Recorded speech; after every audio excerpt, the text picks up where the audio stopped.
Okay, padayon kita sa ito ang pagtuon sa series. Atong pagtuon ay tungod sa kaluwasan o doon na tayo sistema na gisunod, no? Nagsunod tayo ng acronym na TULIP. Humana na to ang total depravity team. Then humana po ta sa unconditional election U. Then humana po ta sa limited atonement L. Then karon ata sa I, irresistible grace. Irresistible grace. Medyo isod na term, no? Irresistible grace. Grasya nga dili mapugnan o grasya nga dili mabalibaran. So mga pastor, pinusa na rin ha, magkatay niyo. Pura na, kung pag Jonathan din na, Pastor Jonathan, kung tayo robot, may balibaray. Nakatuloy siya i-explain pagayo, aron ato nga masabtan. Now, what is irresistible grace? So, sa maning irresistible grace. Now, ingin akong explanation, aron atong masabtan pagayo. Kung ikaw gipiling sa Dios o giluwas ka ni Ginoong Jesucristo pinagi siyang kamatayon dito sa krus sa Kalbaryo, ang irresistible grace ino ini nga kana nga kaluwasan moabot yun diha nimo nga dili kapugnan. Bago punto. Kung ikaw gipili sa Dios unconditionally o giluwas ka pinaagi sa kamatayan ni Ginoong Jesucristo dito sa krus sa Kalbaryo, kana nga kaluwasan moabot gyud nimo. Moabot gyud nimo ako ni suliran ako ni Darabon. Kana nga kaluwasan moabot gyud nimo nga dili mapugnan. Ora siya irresistible grace. Now dinhi na ako gituin ako gikuha kay nani siya definition dinhi o dinhi nato ibase atong himay-himayon, no? Ingon pa sa uban atong utag-utarog kini nga definition aron gid atong masabtan pagayo kung unsa ang irresistible grace. Ingon din irresistible grace or effectual call is the calling whereby God brings the elect into a vital relationship with Himself by the quickening power of the Holy Spirit. Ako malikod. Irresistible grace or effectual call is the calling whereby God brings the elect into a vital relationship with Himself by the quickening power of the Holy Spirit. Now, akong tagsa-tagsaon sa pagsulti, ang mga butang gisgutan din kung sa'y buti pa sa buti ini gitawag na to irresistible grace. What is irresistible grace? Now, una, it is the work of the Holy Spirit. Dili ni buhat sa tao, kundi buhat ni siya sa balaan na Espiritu. Diya sa Titus 3:5, ingon nila, not by works of righteousness which we have done, but according to His mercy, He saved us by the washing of the regeneration and renewing of the Holy Spirit. Pagbago diha sa balaan na Espiritu. So dili ito makita nga una sa tanan kining irresistible grace ato ning hinahinay na to explain na makuha kinato. Una, buhat ni siya sa balaan na Espiritu. This is the work of the Holy Spirit, John 3:8. No? Ang hangin huyok kung bisan asa siya gusto mo paingon. So buhat ni siya makaigsunan sa balaan nga Espiritu. Now, sumala sa definition na itong gibasa kaganina, ang usa sa gigamit ini sa mga teologyan, magamit ang word sa mga teologyan, Usa sa mo gigamit nila ini is kini gitawag effectual call. Effectual, gikan sa pulong na effect. Tawag ni sa Ginoo nga mo epekto gyud 100%. Uli tawag sa Ginoo nga mo epekto 100% diha sa kinabuhi sa tao, no? Effectual call. Muna gingon sa 2 Timothy 1:9, ingon diha, who has saved us and called with a holy calling, not according to our works, but according to His purpose and grace, which was given to us in Christ Jesus before time began. So, tawag din siya sa Ginoo. No? Pinagi sa balaan ng Espiritu. Sama rin siya, gingon mga kaigsunan sa Romans 8:29-30, ingon din nga, those whom He predestined, He also called. Katong iyang gipili, iya pud nga gitawag. O katong iyang gitawag, iyang gimatarong. O katong iyang gimatarong, iyang gi-glorify. Or future na siya. Pero ang gigamit nga word din is past tense. Iyang gihimaya. Pero nagisgot na sa, para sa giwali kaganina ni Pastor Jonathan, nagisgot na sa future na glorification. Pag-ilis sa lawas. So, this is 100%. No? This is 100%. Katong iyang gipili, iyahang gitawag. Walay palpak ini. Katong iyang gitawag, iyahang gimatarong.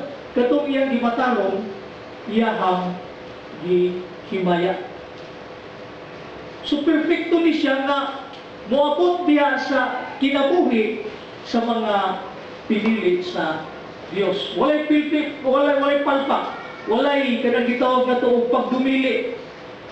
Ako i-differentiate sa inyo ha, kung sa'y kalainan, ining gitawag na to effectual call, kanang tawag ni epektibo, o kining gitawag na to gospel call.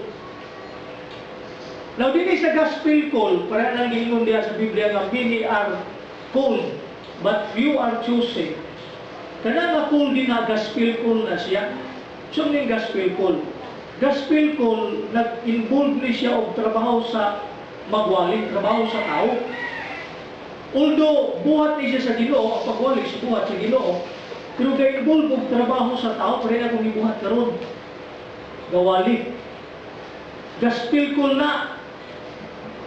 Daghan ang nakadungog sa wali, gitawag, invite, many are invited. No? Nakadungog sila sa wali. Daghan. Kung mahimo tanan, padunggon sa wali. Tanan nga mga tao. Ang kalainan ay sa effectual o kining gospel, kining effectual, dito rin siya sa pinili. O ang kalainan nini, singon nini, katong tanan nga gitawag sa gospel call, giwalihan, ang mutuo ato is kato lang gitawag sa effectual call. Kining tawag, pinagi sa balaan nga Espiritu. Kung mag-ibo, inawat ko nga, di na ito ni malibgan. Ibutang ta karon, example lang ya, kabalo ko nga, gitawag mo effectual call, example lang eh. Na para kita karon, nakadungo mo sa walitanan, ibutang ta, 5 lang ninyo, ang gitawag ining effectual call. Bisan kung nakadungog mong tanan sa wali, ang mutuo sa gospel call sa wali, katurang gitawag, gitawag na effectual call. Nakuha ninyo. Maginaw ito nga ito ni masabtan. So, buhat ni siya, this is purely the work of the Holy Spirit. Ang gospel call is, apil ang gawali, apil ang pastor, apil ang mga worker, wali. Gospel call na siya. Pero ang effectual call, buhat rin siya. This is perfect. This is 100% effective. Sa gospel call, dili tanan buto, dili tanan musugot. Sa effectual call, tanan. O katong mutuo lamang sa gospel call is kato lamang gitawag na ito effectual call. Manginawag ito nga mapuhan nila ito na dili na mawala sa ito ang una-una ito masabtan kining mo nga butang. So yun din ang trabaho sa eleksyon, pagpili is trabaho sa Amahan. It is the work of the Father. Trabaho na sa Amahan. Ang trabaho sa gitawag itong redemption, trabaho na siya sa anak. Ang gipili sa Amahan, giluwas sa anak. Nakuha niyo ito. So, ang trabaho sa election is the work of the Father. Ang Amahan, before the foundation of the world, nagpili na sa mga iyan. Then, ang trabaho sa redemption, pagluwas, paglukat, is trabaho sa anak. Kagatong gipili sa Amahan, giluwas sa anak. Okay. Then, kining trabaho sa pagdala sa kaluwasan, particularly the present salvation, sa term ni Pastor Jonathan, muna na siya trabaho sa balaan nga Espiritu. Work of the Holy Spirit. Trabaho sa Amahan ang pagpili. Trabaho sa anak ang pagluwas.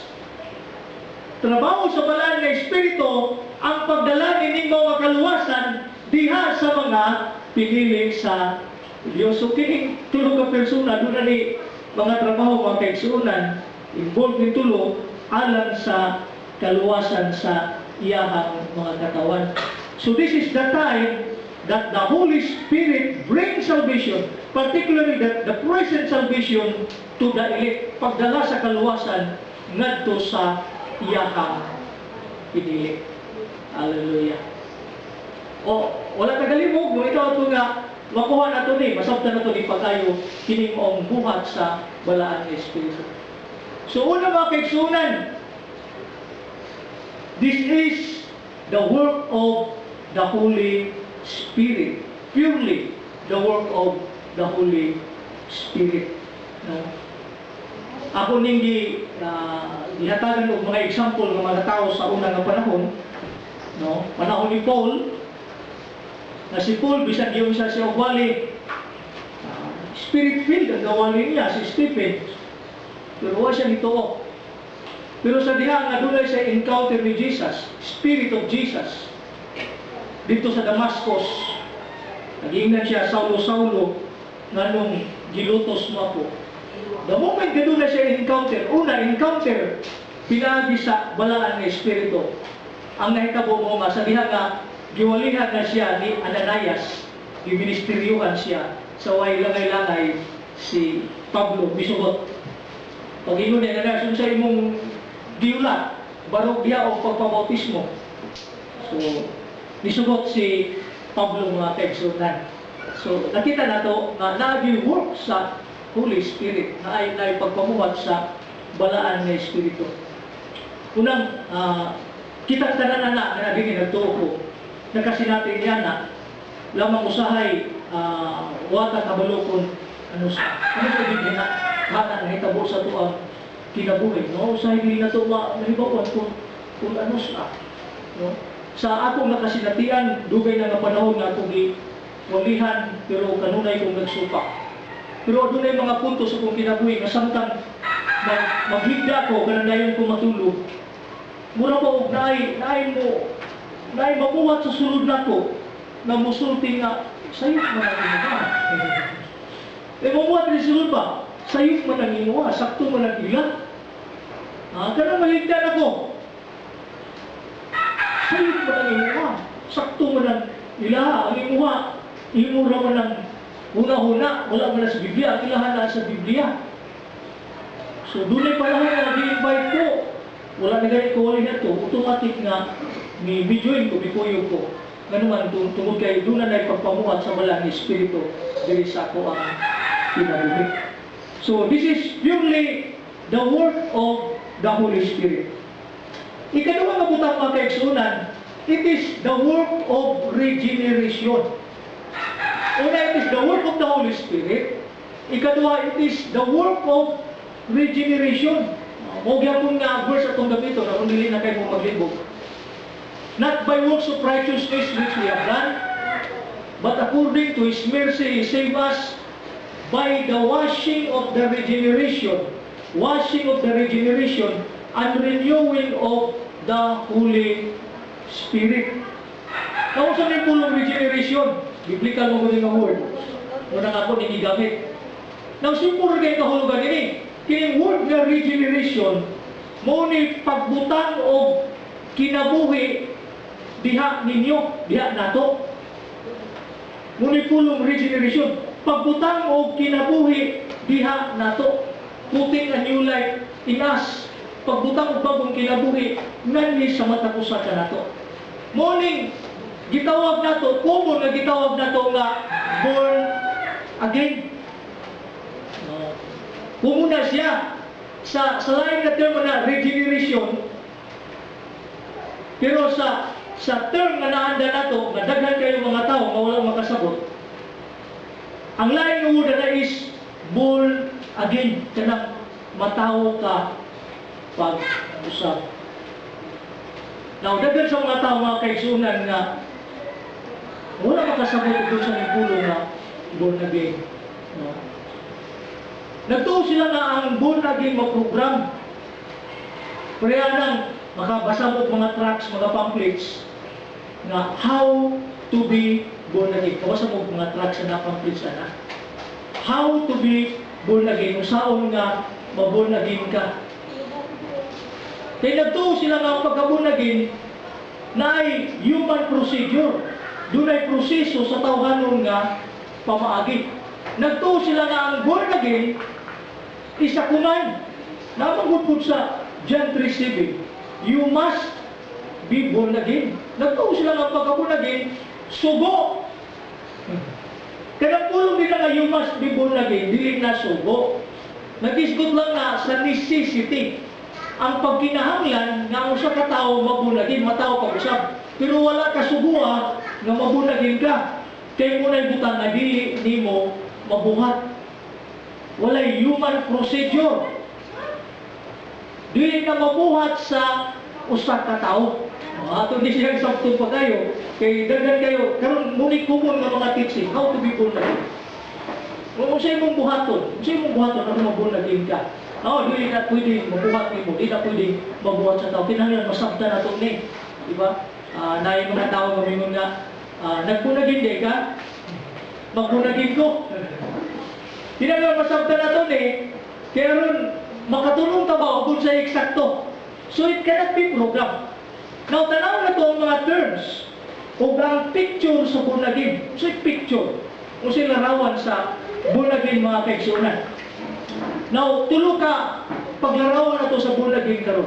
Una, gilarawan ni as a resurrection. Gilarawan ni as a resurrection. Pagka banhaw. No? Now, dito sa itong libasa na sa scripture reading, sa Ephesians chapter 2. Now, dito sa verse 1, now, ganun ko sa King James Version, Pastor. Walong basa, Pastor, Ephesians 2:1. Wala mabuti siya sa NIV, wala na siya ibasa ni Dudong kaganina. Pero atong basa Ephesians 2:1, walong ko pagbasa, Pastor. Ephesians 2:1. For I desire that you know what good comfort. Ephesians 2:1, Pastor, Ephesians 2:1. Ephesians. Ito lang ginahin yun. Ay mo katulog ha? Kay importante kayo siya You na has been made. Masya no? Hindi na kapag ng pastor.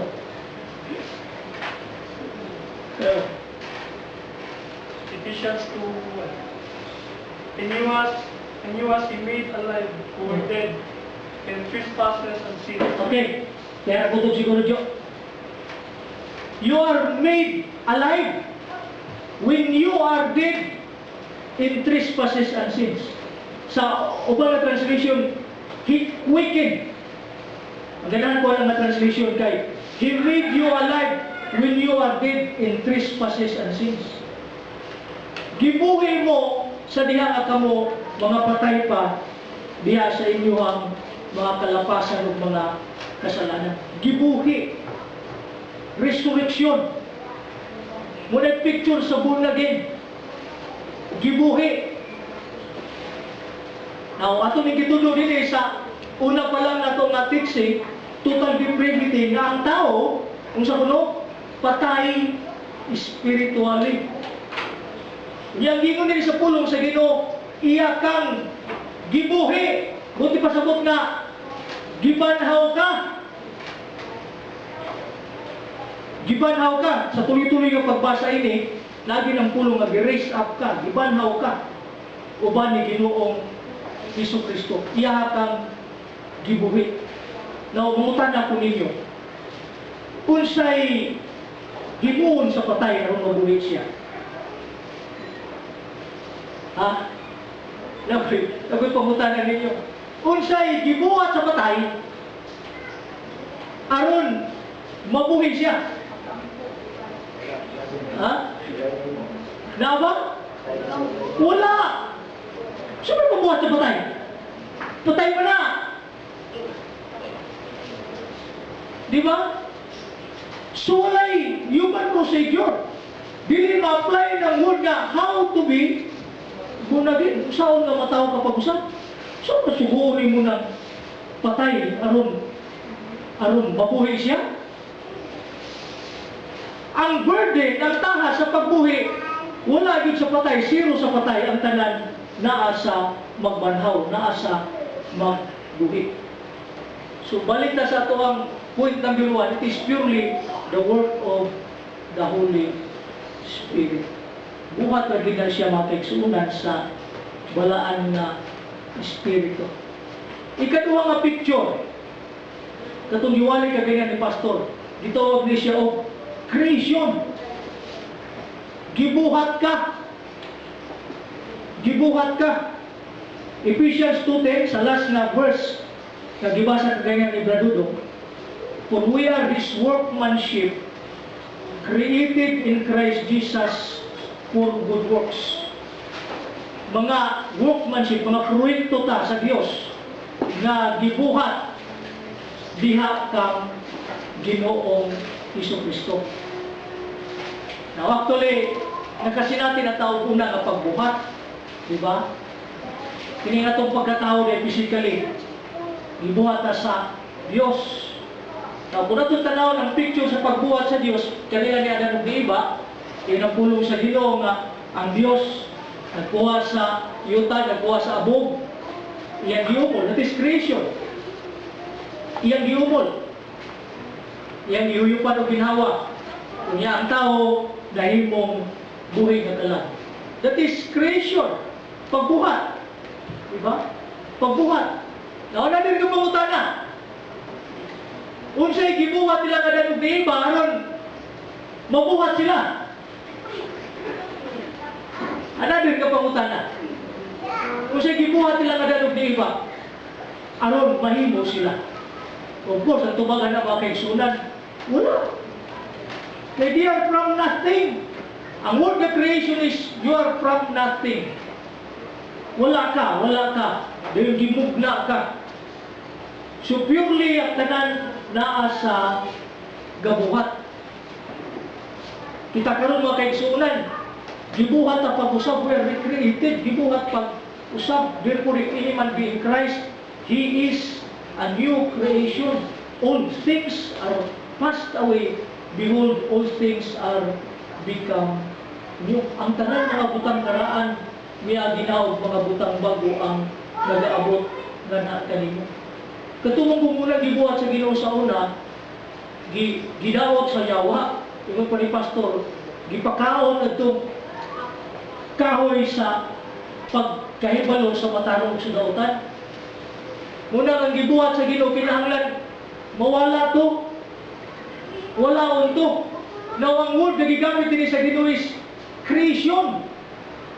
Kini nga balay na yung nini, actually mga kaigsunan, dili ka actually maginato ni magamit na example ng creation, nila yung magina creation. Pero ay mo na ito example, alam na may picture. Kini nga balay, dili patawag na ito niyong creation, kung dili repair lang ni. Manuman, kay ang karaan ng material, gibalik naman eh. Gibalik lang ang karaan ng material. Diba? Na yung mga bagong nagibang dapat, na yung nilini, pero ang karaan ng mga material, gibalik, mura na gihapon niyo, gi-repair. Now sa creation, mag-isyon lahi. Katong karaan, diwala ba? Supposed to be ang creation yun, kung gupon itanan, wala niyo din, tukuran o bago. Now actually, mo nagikuhat sa Ginoo sa imuha. Diya kang Kristo Jesus, wala itong mga karaan na dapat. Kung dili gibuhat ka ingon nga bag-ong binuhat. You are a new creation. Dili na ka parehas sa una, bago na ka. Diha kang Ginoong Hesus Kristo. So kung mag-isgot ang creation, pagbuhat, buti pa sa buta na nga, wala gid kay mahimo. Purely, it is the work of God. Purely, it is the work of the Holy Spirit. Hallelujah. Dili ka tulo mga kaigsunan, na picture is, kini kita to birth. Yung po, pastor, birthing, dili is birthing ha. Birth. Pagkatao. No? John 3:8, tao ka pag-usap. Ginatong ni kanunay nga gibasa din sa John chapter 3, ato ni uban nyo na yung Bible, kung doon na may Bible. John chapter 3, kinikitaw na ito, pagkatao pag-usap. Naka-experience na nga ng tao. Diba? Mura dyan po nga pangutana. Naka-experience ng pagkatao. Naun sabihin yung gibuhat na matao mo. Utana po ninyo eh. Kamu ko ito ba ka na? Kung sabihin yung gibuhat na matao mo na ba? Nagpili ba mo? Nakapili ba mo? Nga, yung mo nga, ang pagkatao ko, pwede kong bili. Nakapili ba mo? Ako ganun yung pagkatao na ko. Diba? Sa diyan, nagkaangkong kong buhot. Nagkapamutan ako sa buhay mo. Nakapagos kalibutan. O mo papamutan na siya kabuhay mo? Itsa ba ko? Diba? Isa magkugikan. Pero nakapagos kalibutan. O matagapili, di tagapili.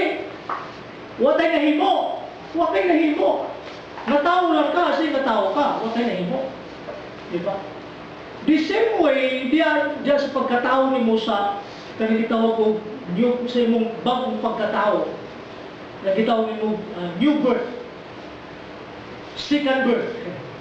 Ikaduha nga pagkatao makigsunan sa gihapon, wala kay nahimo ini. This is purely the work of God. This is purely the work of the Holy Spirit. The mundo, kining pagkatao pag-usap, kining regeneration, dili nimo ni ma-program. Kundi this is purely work of the Holy Spirit nga siya nagbutang og bagong kinabuhi nga na kay. Now itong tanawon, ito na ito pagkayo, kining experience ni Nicodemus, dili sa John chapter 3, sugod ka sa verse 2 na. Verse 2, bisag din nilang kaputok sa verse 3, dili kayo taas na ito pagbasa. Imo siya din sa verse 2. He came to Jesus at night and said, Rabbi, we know you are a teacher who has come from God. For no one could perform the miraculous signs you are doing if God were not with him. In reply, Jesus declared, I tell you the truth. No one can see the kingdom of God unless he is born again. Now, kung dili mo ni siya tunan pag-ayo, kining na mga verses, muraog si Jesus gatubag, muraog nag-istorya siya nga layo ra kayo sa topiko.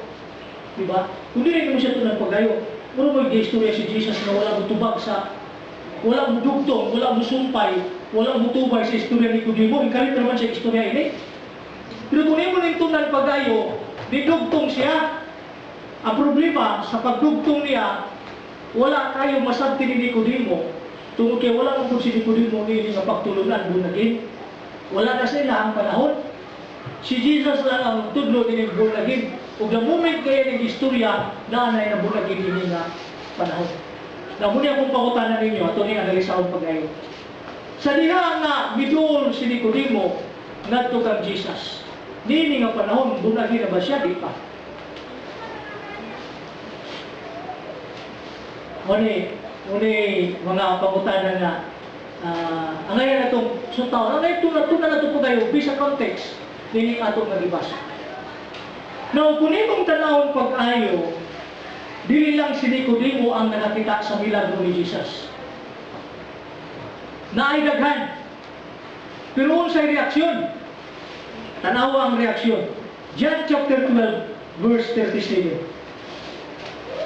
Now, sundan ninyo ang inyong Biblia sa kung gisulti. John chapter 12, verse 37. Ingon sa 37, even after Jesus had done all these miraculous signs in their presence, they still would not believe in Him. So, dili lang si Nicodemo ang nakakita sa milagro. Ang iya makauban ng mga Parisiyo, ang iya makauban ng mga Hudyo. Pero ingon din yung makaigsunan, nga bisan kung nakakita sila sa milagro nga gibuhat ni Jesus, kini mga tawhana sa gihapon wala mutuo ngadto kang Jesus. Wala gituo. Nakakita sila sa milagro, wala gituo. Pero lukat Nicodemos, balikan na to ang 3:2. Juan 3:2, tanawa kung siya ingon. Rabbi, he came to Jesus at night and said, Rabbi, we know you are a teacher who has come from God, for no one could perform the miraculous signs you are doing if God were not with him. Kung ang kauban ni Nicodemo, wala nito. Pero si Nicodemo, nito. Kung ang kauban ni Nicodemo, wala makakita niini nga si Jesus gipadala gikan sa Dios, si Nicodemo nakakita niini. Nakakita siya niini. Iya mga kauban wala makakita. Pero si Nicodemo nakakita. Si Jesus bidugtong, misumpay sa istorya ni Nicodemo. Akong iparapres ang istorya ha. Mura niya po niya kahulugan, ilayo na lang kapag istorya. Ako iparapres ang ingon ni Jesus din sa verse 3. Nicodemo, nakakita ka ini? Nicodemo, bituo ka ini nga ako pinadala gikan sa Dios. Sultihan ka na ko, gawas ko ng tao, matao pag-usap, di makakita ni ining imong nakita. Kaya ba rin yun? Nakuha ba rin yung punto? Ha? Nicodemo, nakakita ka na? Dito ka na nga ako pinadala. At tuloy mo rin ipapatuloy ni Jesus kasi siya pinadala. Makita na mga kaigsunan din sa verse 13. No one has ever gone into heaven except the one who came from heaven, the Son of Man. Yan yung ipapatuloy nga siya pinadala. Muna yung gustong ipatuo. Kapuhat siya milagro. Ang muto ang tao na siya pinadala. Huwag makita sa uban. Nakita ni Nicodemo ni Jesus. Nicodemo, nakakita ka ini? Kining mga butang iya sa gingharian, this is the things of the kingdom of God. Dili itong gingharian ito pas taas. We are in the kingdom of God. Natas gingharian sa Dios. Kini atong ipag-istoryahan karon, mga butang iya sa gingharian. Katong nagituhuan, nakita ni Nicodemo na si Jesus pinadala gikan sa amahan. Mga butang iya sa gingharian, si Nicodemo, nakita ni mo ni, sultihan ka na ko, gawas ko ng tao, igapagkatao pag-usap, dili makakita ini. Gawas ko ng tao, igapagkatao pag-usap, dili makakita sa gingharian sa Diyos. Tabla na naging niya, Nicodemo, bunagin ka. Nakita ni mo ni. Nakuha yung punto, may nato nga, masabta na ito ni. Bunagin ka. Nasabta ni mo ni, nakita ni mo ni. Imo ni, dituhuan. Ngani, iyang gibitso sa pagwali, makaigsunan ng iyang kamatayon. Iyang gibitso sa pagwali ang John 3:16. For God so loved the world that He gave His only begotten Son, that whosoever believes in Him should not perish, but have everlasting life. Ang pulong gigamit din sa everlasting life is have is present. Usahay nagtuo ta, kung mutuo ta, makabaton pa. Pero kung imo na siyang istriktohon sa pagtanaw, sa tense niya makaigsunan, mituo ka, kay nakabaton ka, o kinabuhi na walay katapusan. Tabla rin, di na niya sa Nicodemos, tata ni mo, ang kinabuhi na walay katapusan. Maunang mituo ka. You have that eternal life. So, dili gini siya buhat sa tao, kundi purely buhat ni siya sa balaan ng Espiritu. Buhat ni sa Diyos, diya sa imong kinabuhi. Dili man ni future. Ingon din, for God so loved the world that He gave His only begotten Son, that whosoever believes in Him, ang word should not perish future. Dili ka malaglag. Ulahin po man to. But have apan. Dili ni makabaton, kundi apan. Adunay kinabuhi na walay katapusan. Ang mito, adunay kinabuhi. Ang sign nga doon na kay kinabuhi kay nito kasi Nicodemo nito tabla na gino niya Nicodemo bunagin ka Nicodemo naani mo ang kinabuhi nga walay katapusan. Munang nasabta nimo, munang nakita nimo kini mga butang nga iya sa ginharian. Doon na ba'y timailan nga si Nicodemo bunagin? Kini pagduol niya. Pero ang problema lang kay pagduol niya gabi. Ngano kang iduol siya gabi? Ang mga hunahuna rin ini, butang ta, wala siya na panahon, busy sa sanglaw. Diba? Nang iduol siya gabi, pero hindi kaya siguro, pwede gabi siguro ang law niya po iduol. Pero manang iduol man siya gabi, medyo ulaw pa man. Medyo ulaw pa. Pero ang importante, miduol. Ingon ni Jesus, ang tanan naghihatag sa mahal nga ni kanako, muduol nganhi kanako. Ingon ni Jesus nga, walay muduol nga ni kanako, gawas ko nga mahal mo'y nagbira, bro. Nag-agakay, nag-alak niya, paduol nganhi kanako. Si Nicodemos, diduol, gabi lang. Medyo ulo lang siya, kay teacher biya siya, nabuduol sa ining dili kayo ilalok. No? Kung ba siya? Dako nga tao ba siya? Parisiyo ba si Nicodemo? Yung mga pintilipad doon sa mga tao na mabunagin mga kaigsunan. Mabunagin na tao, muduol na ni Jesus. Pero sa ay kung musimba na, jumaulo ko na. Pag-ilis na siya, dress to kill, ilis. Gawa siya siyang balay, yung sugatan sa ligo. Ano ka ba? Gailis mo ka. May nga ba ko ng musimba rin? Siya nga ito, ito. Ano ka ba? Musimba ka ba? Dili. Mawakat mo na.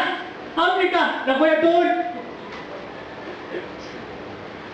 Pero ang importante, na may desire ba? Itong ingon Pastor Dina. Desire. Na na-desire ka mo doon sa Ginoo. Yung before na mo sunod sa tiguman, ang ligiligi ba na mo ba kita niya? Huwag na kailan niya. Sunod na siya. Pero ang importante, ni doon. Din gradual ang mga kaigsunan. John chapter 7 verse 50. Tanawan ninyo. John 7:50. Hallelujah. Nasabtan mo po ninyo? Mag-note ko. Ingon sa 50, Nicodemus who had gone to Jesus earlier and who was one of their own numbers asked, does our law condemn a man without first hearing him to find out what he is doing? Nagplano na ang iyang makauban na i-condemn si Jesus, pati yun si Jesus. Kung sa'y gihimo ni Nicodemo, isimpatiya na ni Jesus, nilaban na. Yung siya, ang atubang balaw, nagingon na pati yun ni Mudritso, hukman ni Mudritso, ang tao nga, wala pa ganihiring, wala pa kaso. Buti pa sabot nga, miside na si Nicodemo ngadto kang Ginoong Jesucristo. Muna mga symptoms sa mga tao nga bunagin ba? Bisag dili pa nimo maklaro nga nalagad sa Ginoo. Kung niro na makaigsunan, mudawag pa na sa bunagin. Pero pag nabunagin na siya, ang mahitabo na mamisgot diri kagagin sa bunagin, mo hinay-hinay na naglaban. Ang manuuban nga, mga bunagin, bunagin nga. Panapiro na, di na mo subutan ng nabunagin na ba sa ilong. Nanay moving sa Holy Spirit, wala pa na na. Ay mo patakang istorya niya. Diba, mo kapalusin ang istorya. Huwag sila naglaban. Diba? Musimpatiya ko na kita itong sympathizer. Mudool din. Doon na tayo simpatiya. Musimpatize na siya makaigsunan. Then chapter 19, verse 39.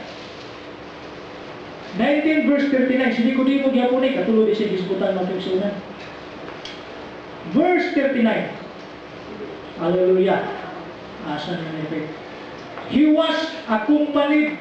Now si Joseph of Arimathea, kamatay na ni Jesus. He was accompanied by Nicodemus, the man who earlier had visited Jesus at night. Nicodemus brought a mixture of myrrh and aloes, about 34 kilograms. Pagkamatay ni Jesus, kauban sila ni Joseph of Arimathea, gikuha nila ang patay na lawas ni Jesus. Siya ang nagdala sa mga tambal, sa mga pahumot na ilang iimbang nga ilahang gamiton sa pagpreserbar sa lawas ni Jesus. Klaro kayo nga disciple. Klaro kayo nga bunagin. Una, ulaw-ulaw pa, panahon sa kagabihon idol. Ikadua, pagsipatiya lamang. Ikatulo, doon na naging siya'y pagpangalagan kang Ginoong Kristo.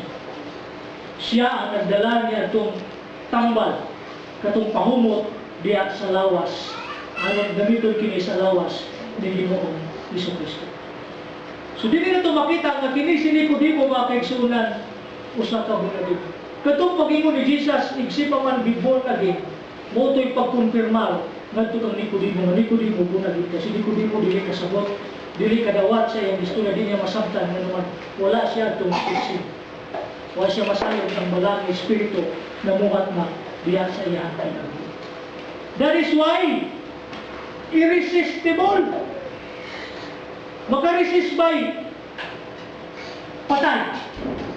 Ngayon ang patay dili.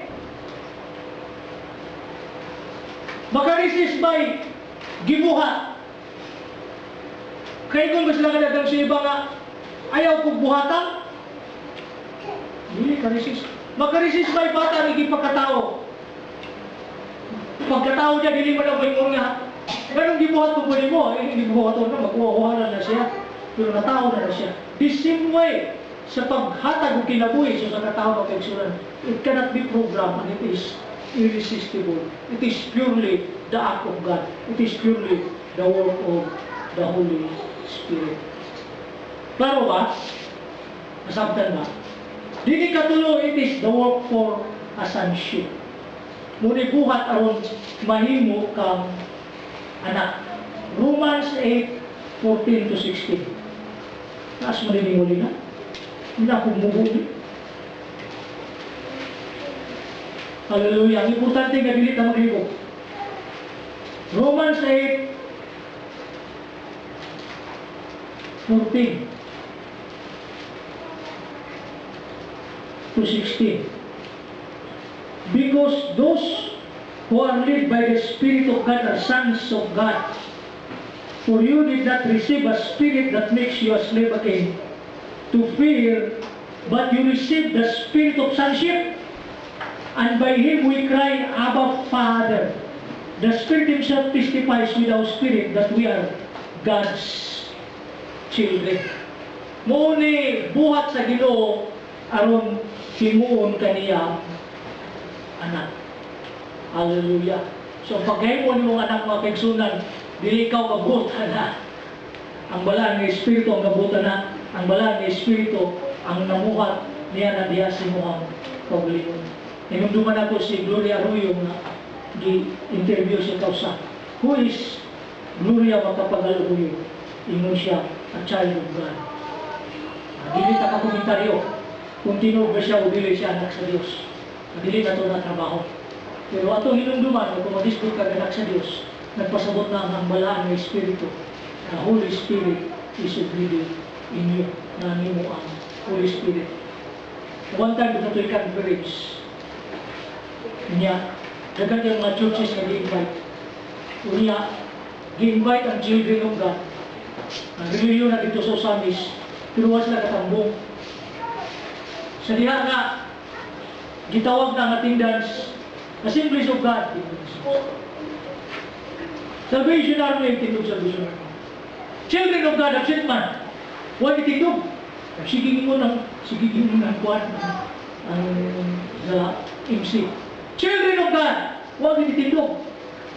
Children of God, huwag itindog. Nadugay, nagpakita siya na huwag nasuko siya. Siya, huwag sa panay mo! Ano naman mo tindog? Di mo children of God, nagtindog ka na. Yung mga children of God, hindi reliyon lang. Kasi dili ninyo reliyon, children of God, you are children of God. Yun ba na? You are children of God because the Holy Spirit is in you. Ang balaan ng Espiritu, anaa, diha ka ninyo. Sumunay po at pinagi ini, mahimo mong mga anak sa Diyos. So may kalainan sa anak sa Diyos, hindi anak sa Diyos. Kung mo tanaw ng John chapter 8, John chapter 8 na nagsulti ini. Nauna, ang invisible. Ang invisible is, ang anak sa Diyos na ariyan niya ang balaan ng Espiritu. Muna'y invisible, dili nila makita, di na ito makita. Pero diya sa mga dili anak sa Diyos, anak sa Yehova, wala diya nila ang balaan ng Espiritu. Ang ikaduha nga kalainan, visible na.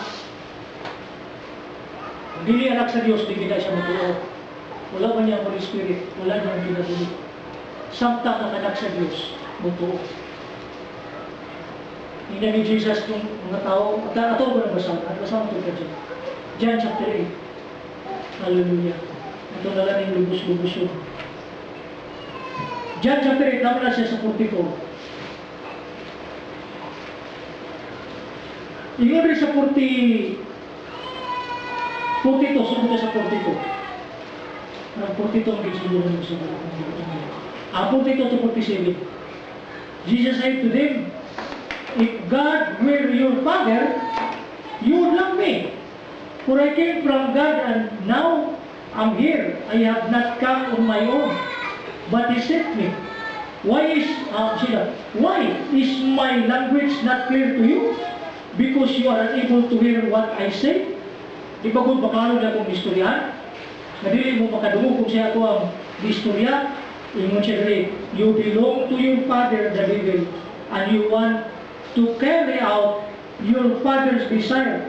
He was a murderer from the beginning, not holding to the truth, for there is no truth in him. When he lies, he speaks his native language, for he is a liar and the father of lies. Yet, because I tell the truth, you do not believe. You do not believe me. Can any of you prove me guilty of sin? If I am telling the truth, why don't you believe me? He who belongs to God hears what God says. The reason you do not hear is that you do not belong to God. Ano visible? Dili buto. Dili lang kay dili mamina. Dili sila makadungo. Dili makadungo. Diba?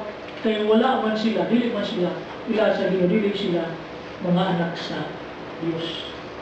So dili ito makita makaigsunan na ang imong pagkaanak sa Diyos magdala nimo ngadto sa pagtuo. It will lead you to believe and receive Christ. For as many as receive Him, John 1:12, to them give the power to become the sons of God, even to those who believe in His name. So dili gyapon pugos, dili gyapon koersyon. Free will gyapon nimo, but after mahatagan na ka sa kinabuhi. Nakuha niyo ang punto? Wala ka gihimo nga robot. It is still your free will. Pero sa diha nga humana ka nahatagan sa kinabuhi. Once you have that life, you become child of God, son of God, then that's the moment that you will believe. Mutuo ka, kinasing-kasing, mutuo ka, mudawat ka kang Ginoong Kristo, ingon ni mo ang Ginoong personal na manluluwas. Parehas giingon sa Psalm 110 verse 3, they will be volunteers, they will be willing in the day of your power. Musubot na sila sa panahon sa imong gahom. So this is irresistible grace. Ngunit grasya na dili mapugnan.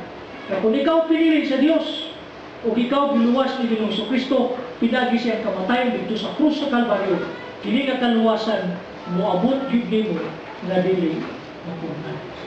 Ako na to, nasamta na to, na manginaw ko nga kini nga mensahe ng kaigsunan, o pabiling sa to ang matapos sa presentasyon. I like this doctrine because all the glory, ang tanang himaya, mubalik yun sa Ginoo o wala imuha. Wala kay gibuhat sa inyong kaluwasan. Everything is done by God. Ang Diyos ang nagpili. Si Kristo ang nagluwas. Ang dadala ni mo ang kaluwasan. Mo ang balang Espiritu na nakalim. Pagkapunta salamat kay Ginoo sa inyong tulong. Nag-ampo ako ang kinintanan. Pagpabilin sa mga kasing-kasing sa ngalan ng Kristo. Amen. Amen.